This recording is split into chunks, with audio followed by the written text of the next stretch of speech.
장관님, 언론에 보니까 우리 장관님 불출마한다고 이렇게 나와 있는데 불출마 하시는 겁니까? 제 출마 불출마가 국정은 아닌 것 같습니다. 아니 그래도 중요하죠. 왜냐하면 앞으로 또 우리 국토부를 반환할 수 있는 그런 부분이 있기 때문에 정책도 마찬가지고 그래서 어쨌든 그 언론 보도가 사실이냐는 걸 묻고 있거든요. 현재까지는 총선에 출마한다는 생각입니다. 현재까지 총선에 출마하신다. 네. 그럼 언론 보도가 좀 잘못된 거네요. 여러 의견들이 있습니다.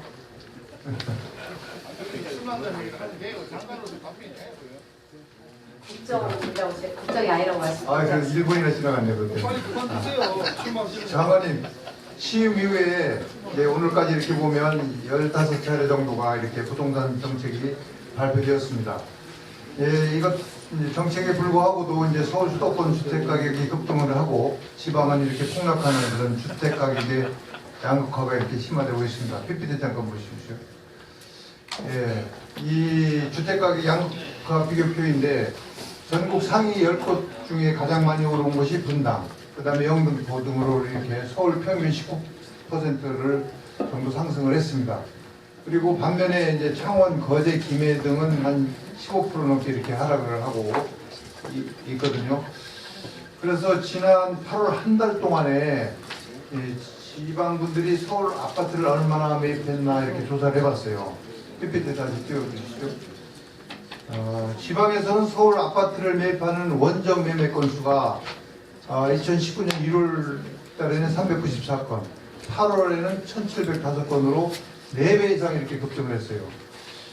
양극화가 이렇게 심화될수록 지방의 투기 수요가 더 이제 서울로 주택을 매입하는 그런 건수가 더 증가할 것으로 보는데 이건 인정하십니까? 네, 7, 8월에 저런 이상 현상들이 있을 것으로 예측되어서 저희가 6월 달에 부동산 분양가 상한제 문제에 대해서 문제제기를 할 것입니다. 그러니까 상한제도 6월, 5월 해서 제도를 아직 시행하지 않았습니다. 있거든요. 네. 그래서 어떻게 했다는 이 부분에 대해서 잘 살펴봐 주셔야 될 것 같습니다. 네. 그리고 이제 다음은 이제 창릉 신도시 지정 시기 배경에 대해서 좀 질의를 드리겠습니다.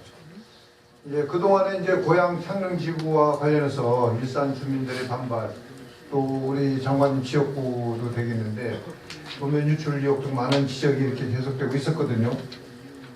작년 11월 6일 날 국회에서 전 LH 사장은 창릉 지구는 검토 결과 신도시로 적합하지 않다고 이렇게 또 검토하지도 않았다, 정부에 건의하지도 않았다고 한 건 알고 계시죠? 내부 검토는 있었고요. 저희가 창릉을 구체적으로 검토한 시기는 그보다 조금 더 지나서입니다. 네, 그때 11월 6일 날 이렇게 말씀을 하신 네. 겁니다.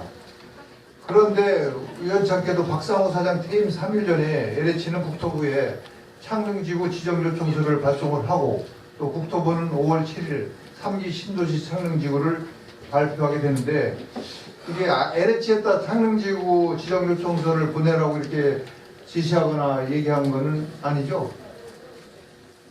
서로 검토를 해서 하는 거 아니겠습니까? 네. 제가 아니 정확하게 박상호 사장님은 네. 그때 어떻게든 신도시로 적합하지 않다, 그때가 11월이라고 검토하지도 않다라고 이렇게 했기 때문에 네. 이것이 뭐 금방 이렇게 갑자기 변화가 올 수는 없는 거 아니냐는 말씀을 드리는 겁니다. 어쨌든 도면이 이제 유출이 됐어요. 그래서 언론에 신도시 후보지라고 이렇게 수차례 기사가 나왔습니다. 근데 이를 무시하고서 신도시로 결정한 이유가, 가장 큰 이유가 뭐라고 생각하시면 간단하게 좀 말씀해 주세요. 일단 입지 조건이고요. 서울과의 접근성이 가장 큰 요인이었던 것으로 생각했습니다. 네. 그런데 이제 이 유출 도면을 보면은 이 도면을 보고 묻지마 투기를 한 사람이 전혀 없다고 생각은 안 하시죠? 없습니다. 없어요? 네, 17년도에 그 그러면 지역에 잠깐 거래된 좀 건수가 말씀드릴게요. 384건이고 18년도는 387건이어서 네. 사실상의 특이한 거래는 없었습니다. 없었습니까? 네네. 그럼 제가 창릉지구 토지거래 실태조사 현황을 한번 좀 보여드릴게요. 네네. PPT 좀 띄워주세요. 이 도면 유출 전에도 정보를 알고 투기 거래가 있었다고 저는 생각합니다. 또 경찰에서 확인한 후에 도면 유출 시기 이후에 거래된 창릉지구 구역 내 토지 거래 현황이거든요.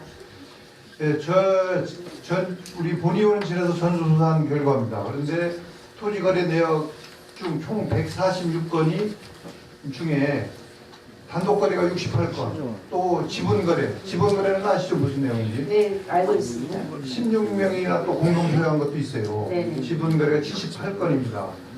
그런데 이제 특징적인 사례가 개발 제한 구역의 답을 2019년 1월에 6억 3천만 원에 등기를 합니다. 근데 3개월 이후에 12억 7천만 원으로 재매각합니다.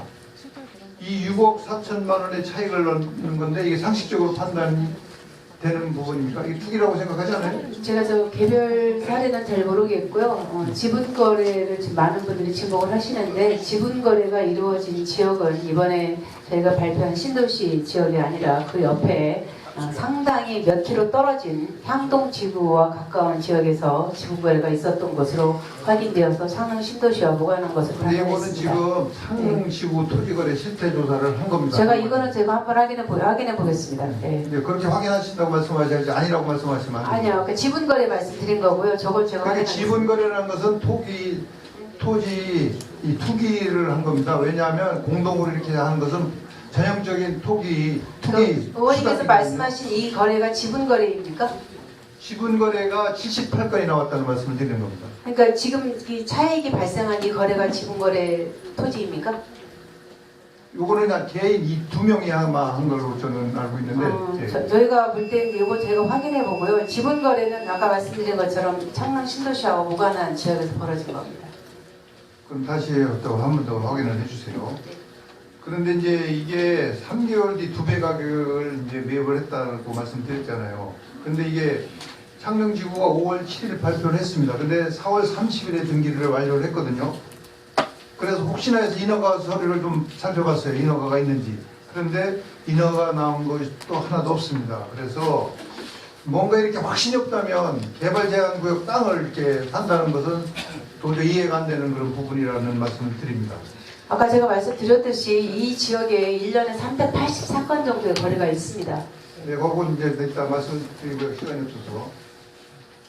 이제 장관님이 이제 창릉 신도시를 발표하시면서 시장의 교란 행위가 적다고 이렇게 판단하셨잖아요. 네네.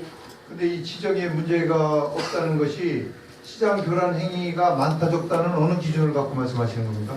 특이한 토지 거래가 있었느냐 없었느냐를 기준으로 판단했습니다. 어느 정도를 말씀하시죠? 네? 어느 정도가?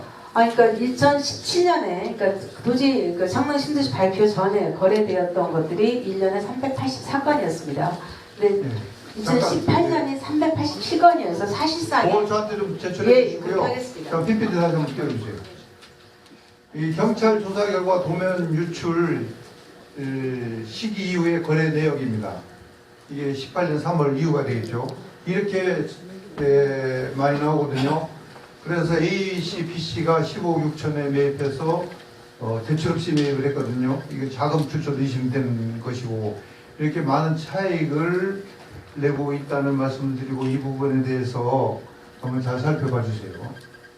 그러니까 저걸 제가 살펴보겠는데 토지 거래가 아예 없는 게 아니고요. 1년에 380건 이상 있는 것이 개발 제한 구역에서 이 정도의 거래가 있다는 것은 상식적으로 이해가 안 된다는 저희가 말씀을 자료 드리는 거예요. 드리겠습니다. 예. 그래서 이게 창릉지구 땅을 매입한 사람들이라는 것을 분명히 말씀을 드리겠습니다. 그러니까 이런 부분을 검토해서 좀 정책에 잘 반영해달라는 뜻에서 저희가 말씀을 드리는 건데 이거 아니다라고 하면 아니, 자료 드리고 저희도 말씀하신 건 검토하겠습니다. 그 부분에 대해 시간이 없어서 어떻게든 잘 처리를 해서 이 부분에 대해서 저한테 보고를 해주시길 바라겠습니다. 네, 알겠습니다. 그래서 이제 본 의원은 이제 도면 유출에 대한 일산 주민들의 수많은 문제가 이렇게 제기되었는데도 불구하고 이제 국토부에서 전수조사를 안 했다는 것은 이미 뭔가 문제를 알고 있다는 거 아닌가 이런 비구심이 또 의혹이 있다는 말씀을 드리는 겁니다. 장관님 어떠세요? 그런 의혹은 가지시지 않으셔도 될 것 같습니다. 저 지역에 가면 굉장히 많은 소문이 돕니다. 저희 친정아버님께서 10년 전에 돌아가셨는데 우리 친정아버님께서 창릉지구에 살아계신다는 얘기까지 돌아다니는 상황입니다. 그래서 이런 그 지역에서 떠도는 소문이 사실입니다. 제가 사실이 아닌 얘기를 여기서 하겠습니까? 그런 이야기들이 많은데 구체적인 근거가 없이 떠도는 이야기에 국회가 휩쓸려서는 안 된다고 봅니다. 검토를 해서 이렇게 살펴보고. 네, 어머니께서 주신 건 제가 다 검토하겠습니다. 네. 무조건 부인하시고 아니다라고 이렇게 가시면 국민들이 어떻게 생각하시겠어요? 네, 주신 자료는 검토하겠습니다. 죽은 사람도 살릴 수 있는 게 사는 것이 아니라. 또 마무리. 시간이 없어서.